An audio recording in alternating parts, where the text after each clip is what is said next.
All right, so how is Bernardo Silva so strong yet small?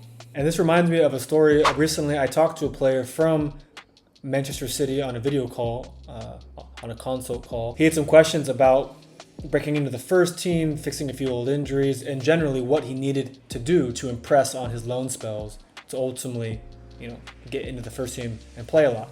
One interesting tidbit that I think you'll find insightful is when we talked about times that he did train with the first team, and in particular, this player, Bernardo Silva, a player who is not the tallest nor the biggest, yet he's able to outplay and sometimes outpower players almost twice his size, similar to Messi, Neymar, Verratti, Insigne, Santi Cazorla, and many, many others.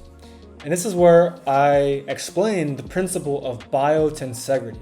And the online definition for this is: tensegrity is a structural principle based on a system of isolated components under compression inside a network of continuous tension and arranged in such a way that the compressed members, usually bars or struts, do not touch each other, while the pre-stressed tension members, usually cables or tendons, alienate the system spatially. Now, biotensegrity, a term coined by Dr.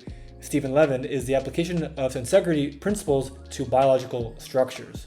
That means muscles, bones, fascia, ligaments, tendons, or even rigid and elastic cell membranes are made strong by the unison of tensioned and compressed parts. Now, I know that was a bit complicated, but all it means is that, put simply, this means integration. It means interconnectedness. It means your ability to operate as one system, and frankly, that essentially just means athleticism. Your ability to move as one integrated system is how well you can move.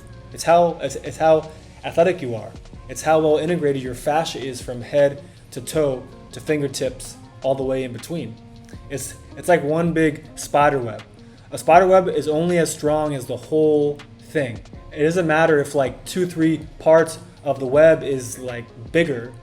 If the rest of the web is weak and not attached correctly, the whole web doesn't work. And so when you extrapolate this idea of biotensegrity over 20 years of playing football from childhood into the top leagues of senior football, the results are miles better than any gym can create. So how does Bernardo Silva have the strength to shield the ball and go past opponents who the average person would say are stronger than him? The answer is biotensegrity.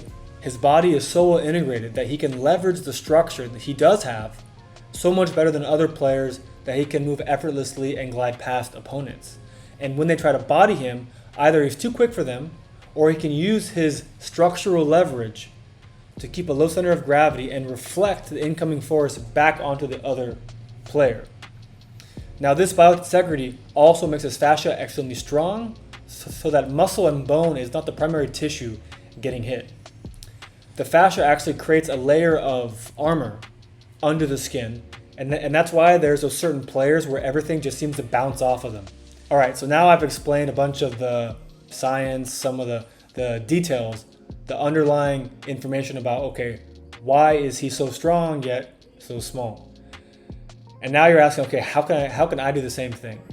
Now, we have a whole training system called Peak Harmony that is dedicated to the topic of biotensegrity, with dozens of different exercises based on different situations, with different use case, different injuries, all based on your personal level of where you're at.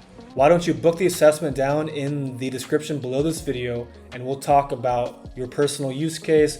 I'll put you through some assessments, and then we'll go. Why don't you do the assessment down below in the description? It's free. It's free. I'll put you through a few exercises just to assess your progress, and then we'll talk about a personalized program going forward for the next 12 weeks. Hope that works, guys. Talk to you guys. Hope that makes sense, guys. Leave some comments about your experience, your progress with this training, and we'll talk very soon. All the best.